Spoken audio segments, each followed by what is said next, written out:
कट्टा डाढ़ा मारा बाल तेरे सिल्की रहना फकीर मन्ना घर ना बसाना कदे भी छोरी मन्ना सुनी को ना दिल की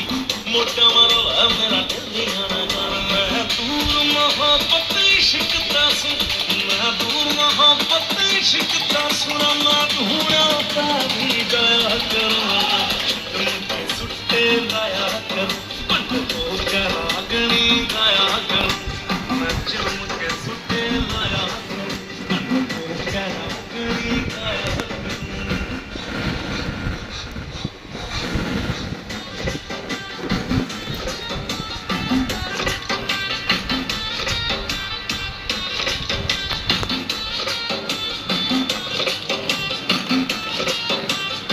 पल्ला है बूंद मेरा किस्मत खोटी रहता ना शांत मेरा तारा खोपड़ा बाबू है साहूकार थोड़ी थारा कोठी